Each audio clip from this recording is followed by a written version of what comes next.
हरे कृष्णा। सब भक्तों का स्वागत है प्रातःकालीन श्रीमद् भागवतम के पाठ में। हम श्रवण कर रहे हैं श्रीमद् भागवतम का दूसरा स्कंद विसर्ग। इसके अंतर्गत आत्म साक्षात्कार के पथ पर पहला कदम, इस प्रकार का पहला अध्याय हम श्रवण कर रहे हैं। सुखदेव गोस्वामी जी अपने आसनस्थ हो चुके हैं। परीक्षित महाराज ने म्रियमाण व्यक्ति के लिए क्या कर्तव्य है, इस प्रकार से उन्हें प्रश्न पूछा है। अभी देखते हैं कि सुखदेव गोस्वामी किस प्रकार से दिव्य ज्ञान देते हैं। ओम नमो भगवते वासुदेवाय। मैं सर्वव्यापी भगवान श्री वासुदेव और वसुदेव जी के पुत्र, इनको सादर नमस्कार करता हूँ। श्रीमद् भागवतम के प्रथम स्कंद में सृष्टि के नियमों का वर्णन किया गया है, जिसका हम श्रवण कर चुके हैं, जिसे सर्ग भी कहते हैं या सृष्टि। इसी प्रकार द्वितीय स्कंद, इसके अंतर्गत विसर्ग यह विषय है, अर्थात सृष्टि का परवर्ती दृश्य जगत, इसका वर्णन हमें प्राप्त होता है। इस स्कंद में विभिन्न लोकों का वर्णन है। भगवान के विराट शरीर के विभिन्न भागों के रूप में भी किया गया है। इस कारण से इस द्वितीय स्कंद को दृश्य जगत भी कहा जाता है। इसके अंतर्गत हम 10 अध्यायों को श्रवण करेंगे और इन अध्यायों में श्रीमद् भागवतम का ध्येय एवं ध्येय के विभिन्न लक्षणों का भी विस्तृत वर्णन किया गया है। पहले अध्याय में कीर्तन की क्या महिमा है, इसका वर्णन विस्तृत रूप से हुआ है और यह ऐसी विधि का संकेत करता है जिससे नवसीखिया भक्त भगवान के विश्व रूप का ध्यान कर सकता है। इसके प्रथम श्लोक में ही सुखदेव गोस्वामी जी महाराज परीक्षित के उन प्रश्नों का उत्तर देते हैं जिनमें उन्होंने एक मरणासन्न मनुष्य के कर्तव्य के बारे में पूछा था, और इस प्रकार से उनका स्वागत हो चुका है। और अभी यहाँ पर दिव्य प्रश्नोत्तरों का संवाद शुरू हो गया है। सुखदेव गोस्वामी जी पहले ही परीक्षित महाराज ने जो दिव्य प्रश्न पूछे हैं, उनके संबंध में उनका गुणगान करते हैं, क्योंकि अगर शब्द ही प्रश्न ही महान होंगे तो उनके उत्तर भी अलौकिक होंगे। श्री शुक उवाच वर्याण एष ते प्रश्न कृतो लोकहितं नृप आत्मवित् सम्मतः पुंसां श्रोतव्यादिषु यः परः। सुखदेव गोस्वामी ने कहा, हे राजा, आपका प्रश्न अत्यंत महिमामय है, क्योंकि यह समस्त प्रकार के लोगों के लिए लाभप्रद है, बड़ा कल्याणकारी है। इस प्रश्न का उत्तर श्रवण करने का प्रमुख विषय है, क्योंकि यह उत्तर ही परम सुख देगा और समस्त अध्यात्मवादियों ने इसको स्वीकार भी किया है। तो महान प्रश्न महान उत्तर अवश्य देंगे, और ऐसे श्रवण करने मात्र से ही मनुष्य को सर्वोच्च जीवन की सिद्धि प्राप्त हो सकती है। महाराज परीक्षित अपने मन को पूर्ण रूप से कृष्ण भावना भावित बनाने की इच्छा रखते हैं, और यह कृष्ण के असामान्य कार्यकलाप अथवा लीलाओं के श्रवण मात्र से ही संभव है, क्योंकि गीता में भी कहा गया है, जन्म कर्म च मे दिव्यम एवं यो वेत्ति तत्वतः त्यक्त्वा देहम पुनर्जन्म नैति मामेति सो अर्जुन। मेरा जन्म और कर्म लीलाएं अत्यंत दिव्य है। इनको जान लेने पर व्यक्ति पुनः पुनर्जन्म नहीं लेगा, यानी इस संसार में वापस नहीं आएगा, भगवान के दिव्य धाम चला जाएगा। तो इस संसार में भौतिक कार्यों में ही जो मग्न हो चुके हैं, ऐसे मूर्ख व्यक्ति के लिए परम सत्य आकर्षक नहीं होता है। क्यों नहीं होता है?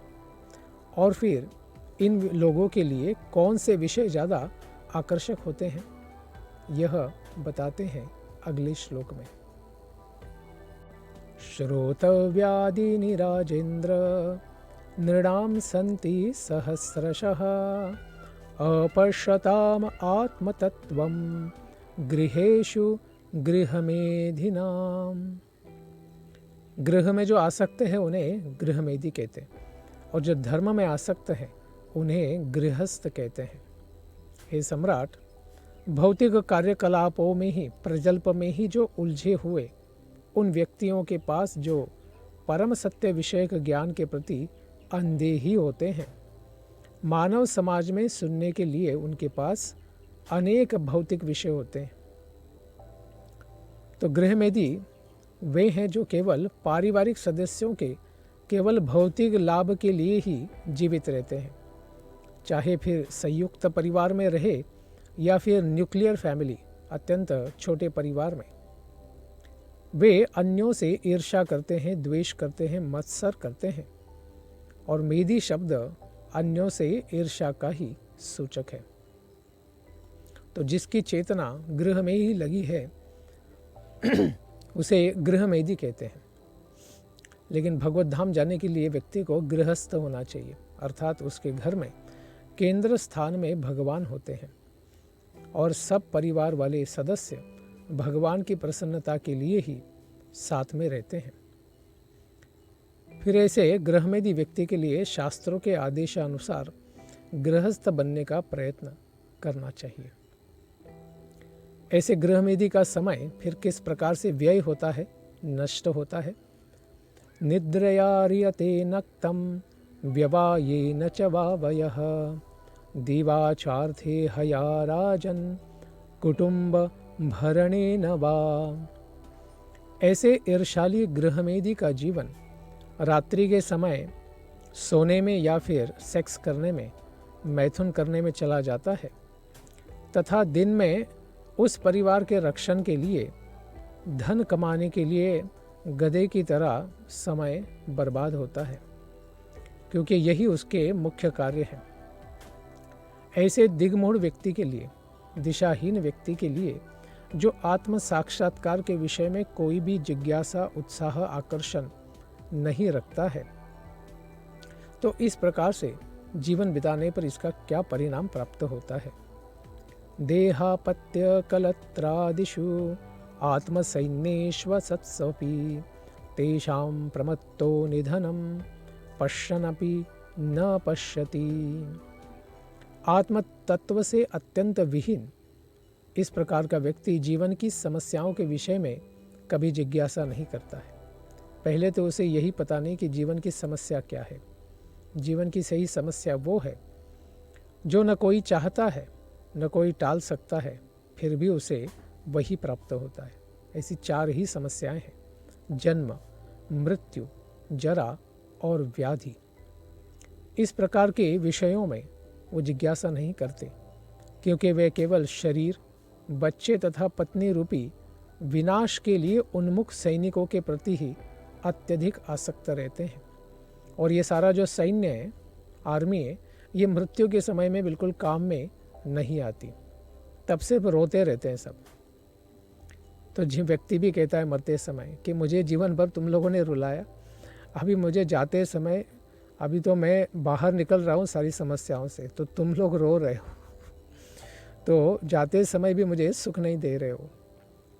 तो पर्याप्त अनुभवी होने के बावजूद भी कि भौतिक संसार में कोई सुख नहीं है, वे अपने अवश्यंभावी मृत्यु को जीते जी कभी देखते नहीं हैं, और उस मृत्यु को जीतने के लिए कोई भी आध्यात्मिक कार्य नहीं करते हैं। अहम ममेति की चेतना में ही फंसे रहते हैं। ऐसे मनुष्य के लिए मुक्ति का लाभ अगर प्राप्त करने की इच्छा होती है तो उसे फिर क्या करना चाहिए। तस्माद् भारत सर्वात्मा भगवान ईश्वरो हरिः श्रोतव्यः कीर्तितव्यश्च स्मर्तव्यश्चेच्यता भयम्। हे भरतवंशी परीक्षित, जो समस्त कष्टों से मुक्त होने के लिए इच्छुक है, बड़ा लालायित है, लोभी हो चुका है क्योंकि दुख से पीड़ित है, उसे भगवान श्री हरि का श्रवण, महिमा गायन तथा स्मरण अवश्य करना चाहिए। जो परमात्मा है नियंता है। ऐसे भगवान परमात्मा है, नियंता है और समस्त जीवों के सर्व कष्टों से रक्षण करने के लिए सदैव तैयार है। 84 लक्ष योनियों में सब तो दिग्मूढ़ योनि है, लेकिन इसमें 4 लाख मनुष्य योनि है। उसमें भी अत्यंत विरला व्यक्ति भगवान के लिए जिज्ञासा करता है। इसलिए गीता में भी कहा गया है, मनुष्यानाम सहस्रेषु कश्चित् यतति सिद्धये तस्यामपि सिद्धानाम कश्चिन माम वित्ति तत्वतः। भगवान के संदर्भ में कोई 1000 में एक व्यक्ति परीक्षा करता है। उस पथ पर चलने वाले 1000 में कोई एक व्यक्ति सिद्ध बनता है और ऐसे सिद्धों में हजारों में कोई एक व्यक्ति तत्वतः भगवान को समझ पाता है। तो भले ही यह प्रक्रिया में लगता है कि अत्यंत दुर्लभ है कि 10 करोड़ में कोई एक भक्त बने, लेकिन फिर भी भक्त बन सकते हैं और क्रमेण ही वह प्रगति करके हम भगवान को प्राप्त कर सकते हैं। तो ऐसे मानव के लिए जीवन की परम सिद्धि क्या है? एतावान सांख्य योगाभ्याम स्वधर्म परिनिष्ठया जन्मलाभ पर पुंसाम अन्ते नारायण गति। भौतिक संसार के विषय तथा आत्मा के पूर्ण ज्ञान से, योग शक्ति से या फिर स्वधर्म, ब्राह्मण क्षत्रिय वैश्य शूद्र रूपी जो स्वाभाविक धर्म है, जो स्वधर्म है, इसका भली भांति पालन करने से मानव जीवन की सर्वोच्च सिद्धि प्राप्त की जा सकती है। केवल तभी जब भगवान के लिए श्रवण कीर्तन जो पहले बताया गया है वो अगर करें, तो फिर अंतिम समय में जन्म लाभ पर पुंसाम, व्यक्ति के लिए अंतिम परम लाभ प्राप्त हो सकता है। अंते नारायण स्मृति, भगवान श्री हरि का मृत्यु के समय स्मरण होना, क्योंकि यह स्मरण ही यम यम वापि स्मरण भावम त्यजति अंते कलेवरम तम तमेवैति कौन्तेय सदा तद्भाव भावित। जिस भावना में व्यक्ति अपने देह को त्याग करता है, उसी भाव को अगले जन्म में प्राप्त करता है। अगर भगवान का स्मरण करते हुए व्यक्ति देह का त्याग करे तो अवश्य ही भगवान को प्राप्त कर ले। इसलिए महान आध्यात्मिक दार्शनिक चिंतन महर्षि मुनिगण किस प्रकार के कार्यों में सदा मग्न रहते हैं? प्रायेण मुनयो राजन निवृत्ता विधिछेदतः नैर्गुण्यस्था रमन्ते स्म गुणानुकथने हरे। कहते हैं कि रमन्ते स्म गुणानुकथने हरे। हे राजा परीक्षित, मुख्यतया सर्वोच्च जो अध्यात्मवादी भगवान के भक्त होते हैं, जो विधि विधानों के तो पालन करते ही हैं और साथ में ही उनके प्रतिबंधों का भी सम्मान रखते हैं, यम नियम दोनों का ध्यान रखते हैं और भगवान के दिव्य गुणगान करने में ही केवल रमनते आनंद का अनुभव करते हैं। दूसरे कोई भी भौतिक संसार के कार्यकलापों में, न्यूज़ में, पॉलिटिक्स में, किसी में भी इंटरेस्ट नहीं रखते हैं। इसीलिए अगर कोई आत्माराम व्यक्ति है जो स्वयं के आत्मा में ही रमन करता है या फिर भगवान की लीला में ही रमन करता है, दोनों ही आत्माराम है। इस प्रकार के दिव्य मुनि शुकदेव गोस्वामी जी, इन्होंने फिर कैसा अभ्यास किया था, कौन से शास्त्र का अभ्यास किया था जिसके कारण वे इतने महान बने? क्योंकि वो मुक्ति निरत थे, पहले से ही मुक्त थे और ब्रह्मण के ऊपर ध्यान करते थे। जब वे जन्म होने के बाद जंगल में भागे थे तो वहाँ से जाते समय तालाब में सुंदर युवतियाँ स्नान कर रही थी, लेकिन वहाँ से भागते हुए शुकदेव आगे निकल गए तो उनको देखकर स्त्रियों ने अपने आप को लज्जित महसूस नहीं किया या फिर अपने कपड़े धारण नहीं किए। लेकिन पीछे से जब व्यासदेव जी गए तो सारी लड़कियों ने अपने वस्त्र धारण किए और लज्जित हो गई। तो जब व्यासदेव जी अपने पुत्र को नहीं प्राप्त कर पाए तो वापस आते समय उन लड़कियों से पूछा कि शुकदेव जाने पर, मेरा बालक जाने पर तुम लोगों ने वस्त्र धारण नहीं किए, वो तो विवस्त्र था, मैं तो वस्त्र धारण करके और बूढ़ा व्यक्ति हूँ, फिर भी मुझे देख के आप लोगों ने वस्त्र धारण किए और लज्जित हो गए, ऐसा क्यों? तो उन स्त्रियों ने कहा कि हम जानते हैं किसके अंदर काम है। तो हमने जब आपके पुत्र को देखा तो निर्विकल्प लगा, उसके अंदर कोई काम नहीं था। आपके अंदर भी काम नहीं है, लेकिन आप सांसारिक गृहस्थ है, इसीलिए आपको देखकर हम लज्जित हो गए, न कि सुखदेव को। देखते ही नहीं। तो उन्होंने, सुखदेव गोस्वामी जी ने कौन सी संहिता का अभ्यास किया था?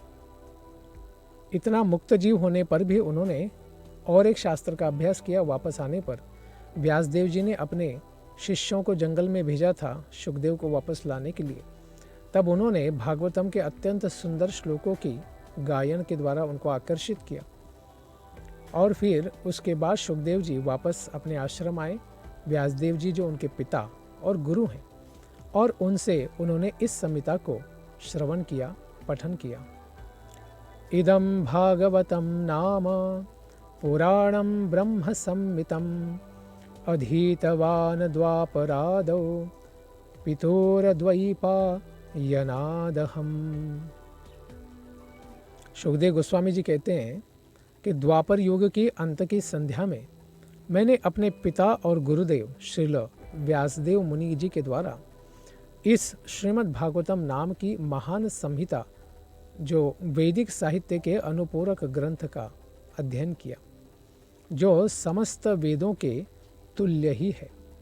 पुराणम ब्रह्म संहितम, क्योंकि ये पंचम वेद का ही भाग है और पांचवा वेद चारों वेदों के निष्कर्ष को ही प्रतिपादित करता है। तो इस प्रकार से आध्यात्मिक मुक्त जीव भी सुखदेव गोस्वामी जी भागवतम के प्रति आकर्षित हुए। तब तो म्रियमाण व्यक्ति जैसे परीक्षित महाराज है, अभी वे क्यों आकर्षित नहीं होंगे, या फिर कोई अन्य व्यक्ति भी। स्वयं आत्माराम होने पर भी आपने श्रीमद् भागवतम का अभ्यास किया।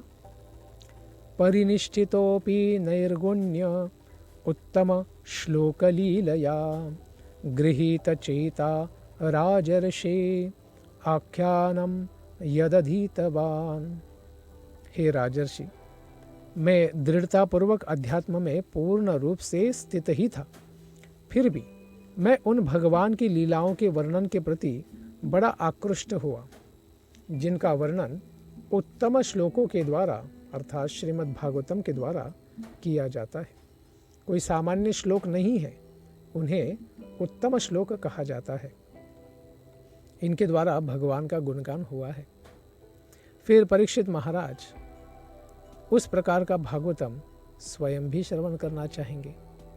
तदहम ते भिदास्यामि महापौरुषिको भवान यस्य श्रद्धतताम आशु स्यान्मुकुंदे मतिहि सती। मैं उसी श्रीमद् भागवतम को अभी आपको सुनाने जा रहा हूँ, क्योंकि आप भगवान श्री कृष्ण के अत्यंत निष्ठावान भक्त हैं। जो व्यक्ति श्रीमद् भागवतम को पूरे मनोयोग से ध्यान पूर्वक तथा सम्मान पूर्वक सुनता है, उसे मोक्षदायक भगवान श्री हरि, मुकुंद, श्री कृष्ण, इनके अंदर अविचल श्रद्धा उत्पन्न हो जाती है। आप में तो वो पहले से ही विराजमान है, लेकिन आपके साथ बहुत सारे लोग यहाँ बैठे हैं, उसमें हर प्रकार के मुनि और सांसारिक लोग भी आकर्षित हुए हैं, तो उनके कल्याण का भी यहाँ पर विचार वे करते हैं, और उनके उद्धार के लिए भी और परीक्षित महाराज की प्रसन्नता के लिए भी भगवान की इस दिव्य संहिता का गुणगान करने वाले हैं। लेकिन फिर भी इस भागवत संहिता को श्रवण करने की पात्रता क्या है, क्वालिफिकेशन क्या है? एतन निर्विद्यमानानाम इच्छतामकुतो भयम योगिनाम नृपनिर्णीतम हरेर्नामानुकीर्तनम। हे राजा, महापुरुषों का अनुगमन करके, उनके चले हुए पथ को ही अनुगमन करके पीछे पीछे चल के भगवान के अत्यंत पवित्र नाम का निरंतर कीर्तन उन समस्त लोगों के लिए सफलदायक अर्थात सफलता का निसंशय तथा निर्भीक बिना डर वाला मार्ग है, जो समस्त भौतिक इच्छाओं से मुक्त है, अथवा जो समस्त भौतिक इच्छाओं के इच्छुक है। को मुमुक्षु हो या भुभुक्षु, मुक्ति की इच्छा वाला मुमुक्षु है और संसारिक भोगों की इच्छा करने वाला भुभुक्षु है। इन दोनों के लिए और उन लोगों के लिए भी जी, जो दिव्य ज्ञान के कारण आत्मसंतुष्ट है, अकाम है, अकाम हो या सर्वकाम हो, सबके लिए भगवान मुकुंद की कथा अत्यंत पवित्र करने वाली है। इसी सारे भौतिक कार्यकलापों से सर्वथा परे है श्रीमद् भागवतम। इसका श्रवण करना सबके लिए लाभदायक है। तो फिर कोई कहेंगे कि हम न संस्कृत जानते हैं और न शास्त्र समझने में बहुत बड़ी बुद्धि रखते हैं, तो फिर हम क्या करें? कहते हैं किम प्रमत्तस्य बहुभिः परोक्षैर्हायनैरिह वरम मुहूर्तम विदितम घटते श्रेयसे यतः। अरे दीर्घ जीवन जी के क्या लाभ है? जैसे अमेरिका में सिक्वायर ट्री है, वो 5-5 हज़ार साल से खड़े हैं, लेकिन है तो वो वृक्ष ही। इस संसार के अनेक वर्षों तक अनुभवहीन बने रहकर गवा देने में कोई अर्थ नहीं है। इससे तो अच्छा यह है कि पूर्ण भगवत चेतना, भगवान श्री कृष्ण के चरणों का ध्यान करने की चेतना का एक ही क्षण, 1 सेकंड से भी कम समय अगर हमें प्राप्त हो जाए, क्योंकि इससे क्या हो जाएगा? सांसारिक जीवन से सर्वथा मुक्ति, परम कल्याण का मार्ग प्रशस्त हो जाएगा, मजबूत हो जाएगा, दृढ़ हो जाएगा। सिर्फ खाओ पियो मौज करो, इस प्रकार की चेतना में अगर हम पशु की तरह लगे रहेंगे तो उसी प्रकार से मृत्यु के समय में नष्ट कर दिए जाएंगे। और पुनरपि जननम पुनरपि मरणम पुनरपि जननी जठरे शयनम, बार बार हम मरेंगे और बार बार जन्म लेंगे। भूत्वा भूत्वा प्रलीयते। इससे तो अच्छा है कि व्यक्ति भगवान की लीलाओं में लग जाए, ताकि उनकी चेतना में लगने से व्यक्ति इस संसार को ही पार कर सकता है। तो एक क्षण भर में भगवत प्राप्ति हो सकती है। तो इसके लिए कोई उदाहरण दे सकते हैं? तो हाँ, उदाहरण है। खट्वांगो नाम राजर्षिर अज्ञात्वे यत्तामिहायुषः मुहूर्तात् सर्वम उत्सृज्य गतवान भयम हरिम। राजर्षि खट्वांग देवताओं के कल्याण के लिए स्वर्ग गए थे, असुरों के साथ युद्ध करने के लिए। तो उन्होंने बहुत अच्छा युद्ध किया, असुरों का नाश किया, लेकिन काफ़ी समय उसमें बीत गया। उसके पश्चात देवता बड़े प्रसन्न हो गए कि महाराज, आपने बड़ा कल्याणप्रद कार्य किया है, तो आप हमसे कुछ वर मांगिए, हम देवता हैं, आपका कल्याण करेंगे। तब खट्वांग महाराज ने सांसारिक भोगों की चेतना नहीं रखी। उन्होंने कहा, कृपया आप ये बताइए कि हमारे जीवन का कितना भाग शेष है, कितना समय शेष है अभी मरने के लिए। तो तुरंत उन्होंने यमराज जी से इनका अकाउंट, कर्म का जो ज्ञान है वो मंगवाया, और फिर उन्हें पता चला कि अभी केवल 1 मुहूर्त ही शेष है। तब फिर खट्वांग महाराज ने कहा, तुरंत मुझे भारत भूमि पर भेज दो और मैं वहाँ पर भगवान का ध्यान करना चाहूँगा। तो बहुत ही अल्प समय में देवताओं ने झट से उन्हें यहाँ भारतवर्ष में लाया, और भारतवर्ष में लाने के बाद वे तुरंत भगवान के ध्यानस्थ हो गए। भगवान श्री मुकुंद श्री कृष्ण, इनके चरणों पर उन्होंने ध्यान किया, और 1 मुहूर्त में ही उन्होंने भगवान को पा लिया और इस संसार से सर्वथा मुक्त हो गए। तो इस प्रकार से आवश्यकता है कि थोड़ा सा ही समय, लेकिन भगवान के प्रति पूर्ण ध्यान लगाने से हम जीवन का परम लाभ प्राप्त कर सकते हैं। तो महाराज परीक्षित भी पूछते हैं कि चलिए, खट्वांग महाराज के पास तो बहुत ही अल्प समय था, 1 क्षण का ही, 1 मुहूर्त का ही समय था। मेरे लिए भले ही मुझे शाप मिला है 7 दिन में शरीर त्याग करने का, लेकिन फिर भी 7 दिन तो काफ़ी समय है, तो फिर मुझे क्या करना चाहिए? इस प्रकार से वे पूछते हैं कि इस अवधि में आप उन समस्त अनुष्ठानों को संपन्न कर सकते हैं। सुखदेव गोस्वामी कहते हैं, जो आपके अगले जीवन के परम कल्याण के लिए अत्यंत आवश्यक है। तो कहते हैं, मैं भी मरणासन्न हूँ, तो क्या कर्तव्य है मेरा? अंतकाले तु पुरुष आगते गत साध्वसः छिन्द्याद संग शस्त्रेण स्पृहाम देहेनु ये चतम। कहते हैं कि भौतिक संसार के संग को आप क्या करें, असंग शस्त्र से काट दीजिए। मनुष्य को चाहिए कि वो जीवन के अंतकाल में, आप जीवन के अंतिम काल में तनिक भी भयभीत न हो। फिर भी वह भौतिक शरीर से तथा उससे संबंधित जो सारी वस्तुएं हैं, लोग हैं, सगे संबंधी हैं, जीव जंतु हैं और समस्त जो भौतिक संसार की इच्छाएं, वासनाएं, कामनाएं हैं, इनको अपनी आसक्ति जो बनी हुई है, इस आसक्ति को आप सर्वथा काट दीजिए असंग शस्त्र से। इसका उपदेश सुखदेव गोस्वामी करते हैं। तो कोई कहेंगे गृहस्थ भी तो संसार में घर बैठे ही भगवान के नाम का स्मरण कर सकता है, तो फिर क्या किया जाए?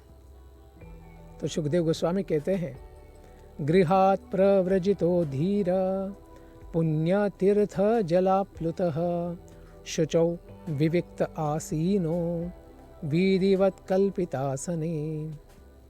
ऐसे म्रियमाण व्यक्ति को तो यही चाहिए कि वह घर को छोड़ करके आत्म संयम का अत्यंत अभ्यास करे, मन को सारी वासनाओं से निग्रहित करे और अच्छा हो कि वो तीर्थ स्थान में जाकर नियमित रूप से प्रातः ब्रह्म मुहूर्त में दिव्य स्नान करे और ठीक से अंतर्बही शुद्ध होकर एकांत स्थान में अपना दिव्य आसन लगाए भगवान के ऊपर ध्यान लगाने के लिए। जैसे परीक्षित महाराज ने अभी गंगा तट पर ऐसे ध्यान लगाया है, तो फिर वहाँ पर जप करना होगा, भगवान के ऊपर ध्यान करना होगा। लेकिन कोई साधक कहे कि मेरा जप में मन नहीं लगता, सांसारिक चीज़ों में ही मन बहता रहता है, तो मैं क्या करूं? और कुछ लोगों को तो मंत्र भी याद नहीं रहता। एक व्यक्ति के बारे में सुना कि वो किसी गुरु के पास मंत्र के लिए गए, तो काफ़ी भीड़ थी, तो सब लोग बैठे रहे, तो कुछ लोग आगे बढ़ते रहे, ये पीछे थे और इतने थके हुए थे कि वहाँ पर सीधे सो गए और सारा विधि जो है, मंत्र विधि लोगों ने प्राप्त करके चले भी गए और ये तब उठे जब सब कार्य समाप्त हो चुका था। तो फिर क्या किया जाए?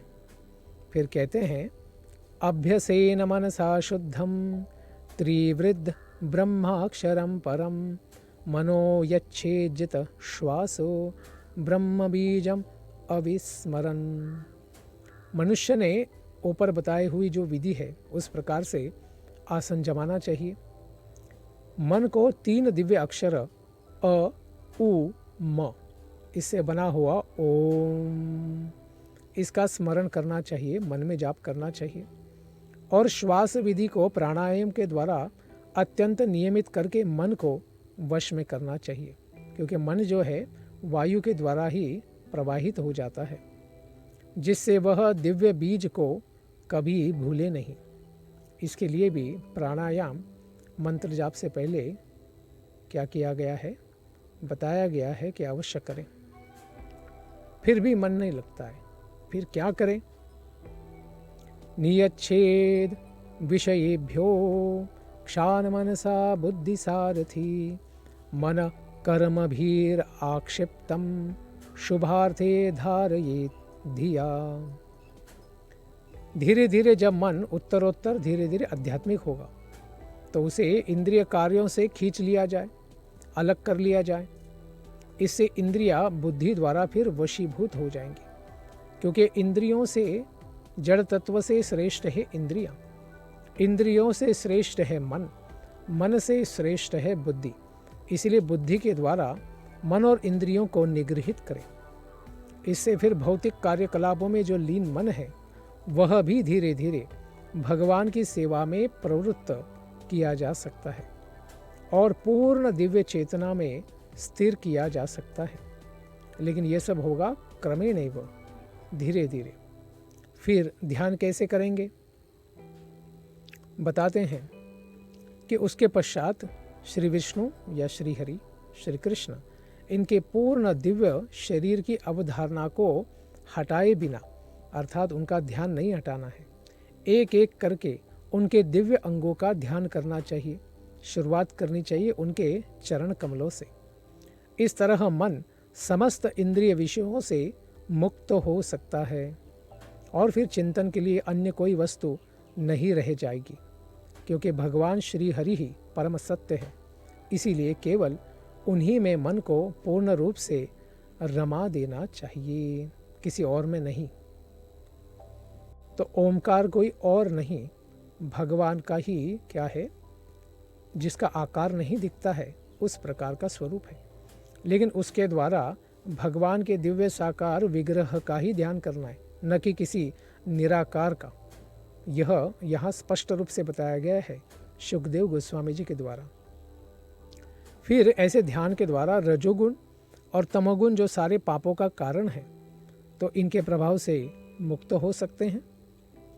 रजस्तमोभ्याम आक्षिप्तम विमूढ़ं मन आत्मनः यच्छेद धारणया धीरो हन्ति या तत्कृतं मलम।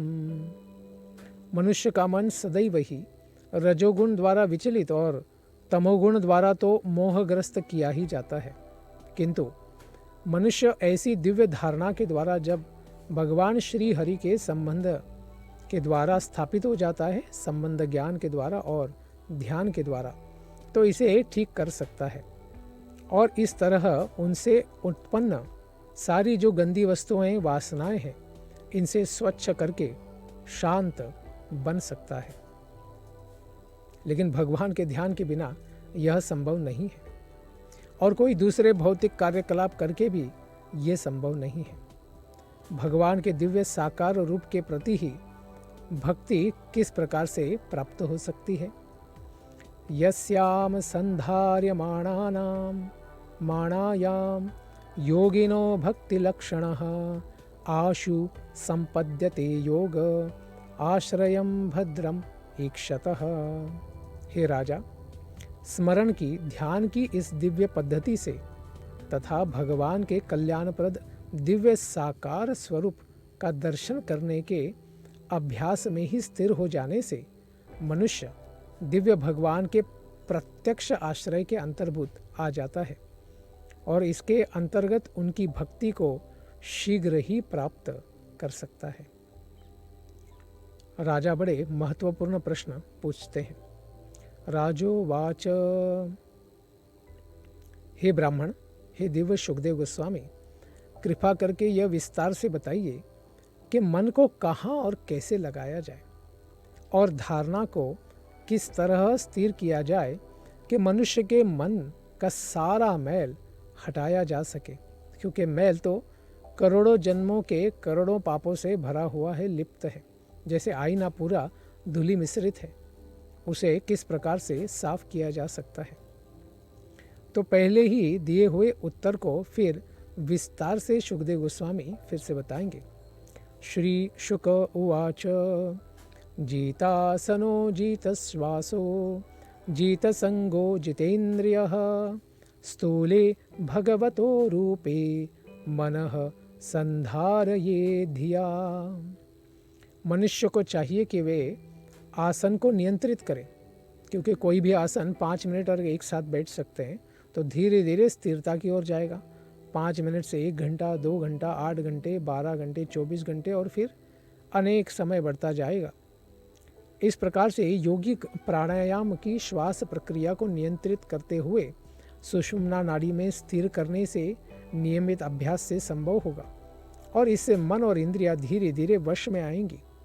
फिर बुद्धि का उपयोग करके बुद्धि और मन को, दोनों को भगवान की स्थूल शक्तियों में, स्थूल भौतिक शक्तियों में अर्थात विराट रूप में लगाना चाहिए, जो भौतिक अभिव्यक्ति है, भगवान का आध्यात्मिक स्वरूप नहीं है। लेकिन चेतना बहुत जड़ है, भौतिक है, तो भगवान को भी धीरे धीरे भौतिक चीज़ों में देखते देखते उसे धीरे धीरे आध्यात्मिक बना सकते हैं। ऐसे विराट रूप का किस प्रकार से अनुभव प्राप्त हो सकता है? संपूर्ण व्यावहारिक जगत जो सामने आंखों को दिख रहा है, इसकी यह विराट की अभिव्यक्ति परम सत्य का साक्षात भौतिक शरीर है, जिसमें ब्रह्मांड के भूतकाल, वर्तमान काल और भविष्य काल का पूरी तरह से अनुभव किया जा सकता है। तो यह विराट रूप सब चीज़ों को धारण करता है। तो इस विराट धारणा का विषय क्या है? भौतिक तत्वों के द्वारा 7 प्रकार के प्रच्छन्न ब्रह्मांड के खोल अर्थात आवरण रूपी शरीर के भीतर भगवान का यह विराट ब्रह्मांडीय स्वरूप ही विराट धारणा का विषय।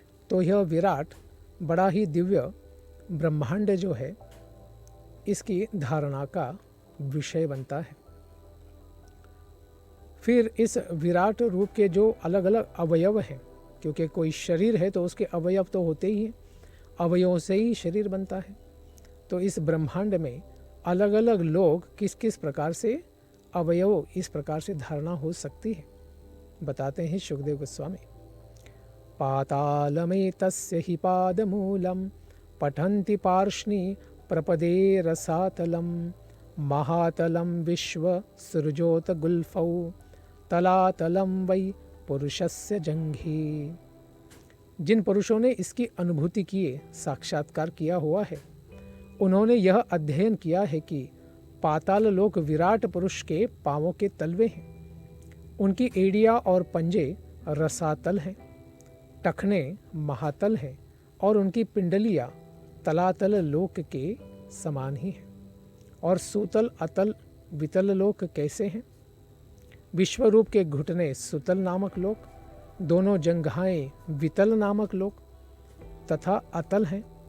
कटी प्रदेश महितल है और उनकी नाभि का गड्ढा नाभि प्रदेश बाह्य अंतरिक्ष है। और फिर ऊपर के लोकों के विषय में विराट रूप वाले आदि पुरुष की छाती ज्योतिष्क यानी स्वर्गलोक है। उनकी गर्दन महरलोक, मुख जनलोक और मस्तक तपोलोक है। सर्वोच्च लोक जिसमें सत्यलोक कहते हैं, जिसमें ब्रह्मा जी निवास करते हैं, 1000 सिरों वाले मस्तिष्कों वाले उन सहस्त्र शीर्ष आदि पुरुष का सिर ही है। और फिर देवताएं, इंद्रादि जो देवताएं हैं, इस विराट पुरुष की बाहें हाथ हैं, 10 दिशाएं उनके कान हैं और भौतिक ध्वनि उनकी श्रवण इंद्रिय यानी बाह्य कान है। दोनों अश्विनी कुमार, उनके नाक हैं, नथने हैं और भौतिक सुगंध उनकी घ्राणेन्द्रिय अंतर्गत नाक है। उनका मुख प्रज्वलित अग्नि है। उनके बाह्य अंतरिक्ष उनकी आँखों के गड्ढे हैं तथा देखने की दिव्य शक्ति के लिए सूर्य उनके नेत्र गोलक हैं। दिन तथा रात उनकी आँखों की पलकें हैं और उनकी भ्रुकुटी की गतियों में ब्रह्मा तथा अन्य महापुरुषों का निवास होता है। जल का अधीश्वर अर्थात वरुण देव उनके तालु हैं और सभी वस्तुओं का रस या सार उनकी जिह्वा या जीभ है। वे कहते हैं कि वैदिक स्तोत्र भगवान के मस्तक हैं और मृत्यु की देवता यमराज तथा पापियों को दंड देने वाले उनकी दाढ़ें हैं। स्नेह की कला प्रेम, भौतिक प्रेम उनके दांत हैं और सर्वाधिक मोहिनी माया तो उनकी दिव्य मुस्कान है। यह भौतिक सृष्टि रूपी महान सागर उनकी दिव्य चितवन रूप ही है। लज्जा भगवान की ऊपर की ओठ है, लालसा उनकी ठुड्डी है, धर्म उनका वक्षस्थल है और अधर्म उनकी पीठ है, क्योंकि उसमें भगवान का दर्शन नहीं होता है। भौतिक जगत में समस्त जीवों के जन्म देने वाले ब्रह्मा जी जो मुख्य प्रजापति हैं, वे उनके लिंग हैं। मित्र और वरुण देवता उनके दोनों वीर्य अंडकोश हैं। सागर उनकी कमर है और पर्वत उनकी अस्थियों के दिव्य समूह हैं। हे राजा, नदियाँ उस विराट शरीर की नाड़ियाँ नसें हैं। वृक्ष उनके रोम हैं, उनके बाल हैं और सर्वशक्तिमान वायु उनकी श्वास है। व्यतीत या हो चुके हैं ऐसे युग उनकी गति तथा प्रकृति के भौतिक प्रकृति के तीनों गुणों की प्रतिक्रियाएं ही उनके अलग अलग प्रकार के कार्यकलाप या कार्य हैं। जल ले जाने वाले जो बादल होते हैं वे उनके सिर के बाल हैं। दिन और रात्रि संधियां जो होती हैं उनके वस्त्र हैं। भौतिक सृष्टि का परम कल्याण ही उनकी बुद्धि है। चंद्रमा ही उनका मन है और मन की देवता भी चंद्रदेव ही हैं, जो समस्त परिवर्तनों का आगार है, सागर है, निधि है। पदार्थ का सिद्धांत जिससे सारे 24 तत्व प्रकट होते हैं, ऐसे महत्तत्व सर्वव्यापी भगवान की चेतना है, जैसा कि दिव्य विद्वानों ने बल देकर कहा है, तथा महादेव रुद्रदेव उनका अहंकार है। घोड़ा, खच्चर, ऊंट तथा हाथी उनके नाखून हैं, क्योंकि सारी ज़मीन को खोदते रहते हैं, कुरेदते रहते हैं। और जंगली जानवर और सारे 4 पैर वाले पशु जो होते हैं, विराट के कटी प्रदेश में स्थित होते हैं। विभिन्न प्रकार के जो पक्षी हैं, उनकी दक्ष कलात्मक रुचि के सूचक हैं, दक्ष हैं, ब्रह्मा जी के जो पुत्र के रूप में प्रकट होते हैं। मानव जाति के जो पिता हैं, इसीलिए मनुष्य को मनु कहा। मनु से निकले हैं, इसलिए मनुष्य कहते हैं। वे मनु उनकी आदर्श बुद्धि के ही स्वरूप हैं और मानवता उनका निवास है, घर है। गंधर्व, विद्याधर चारण तथा देवदूत जैसी देवी योनियाँ उनके संगीत की स्वर लहरी को व्यक्त करती हैं, गायन को। और आसुरी सैनिक उनकी अद्भुत शक्ति के प्रतिरूप ही है। विराट पुरुष का मुख ब्राह्मण है। यह वर्णाश्रम व्यवस्था भी विराट रूप से प्रकट है। तो उसमें मुख में ब्राह्मण, भुजाओं में क्षत्रिय, जांघें और पेट में वैश्य और शूद्र उनके चरणों में संरक्षित है। सारे पूज्य देवता उनमें ही सन्निहित है। और यह प्रत्येक व्यक्ति का कर्तव्य ही है कि भगवान को प्रसन्न करने के लिए यथासंभव वस्तुओं से यज्ञ संपन्न करके आहुति देकर भगवान को प्रसन्न किया जा सके। इस प्रकार मैंने अत्यंत सूक्ष्म रूप में भगवान के स्थूल भौतिक विराट स्वरूप की अवधारणा का वर्णन किया है। जो व्यक्ति सचमुच मुक्ति की इच्छा करता है, वह भगवान के इस भौतिक स्वरूप पर अपने मन को एकाग्र कर सकता है, क्योंकि भौतिक जगत में इससे अधिक और कुछ नहीं। जो भी दृश्य जगत है, यह सब विराट रूप ही है। तो मन को भगवान के ऊपर क्यों केंद्रित किया जाना चाहिए? मनुष्य को अपना मन भगवान में अवश्य लगाना ही चाहिए, क्योंकि वे ही हैं जो अपने आप को इतने सारे रूपों में वितरित करके रखते हैं। जिस तरह की सामान्य मनुष्य स्वप्न में हजारों रूपों की सृष्टि करता है, जो वह दिन में नहीं बन सकता, सपने में स्वयं को देखता है। मनुष्य को अपना मन एकमात्र वही सर्व आनंदमय परम सत्य पर ही एकाग्र करना चाहिए, अन्यथा वह अपने दिव्य मार्ग से पथभ्रष्ट हो जाएगा, गिर जाएगा और फिर अपने ही हाथों अपना पतन करवा लेगा। आत्मपातः, अपने आप को ही पापों में गिरा देगा।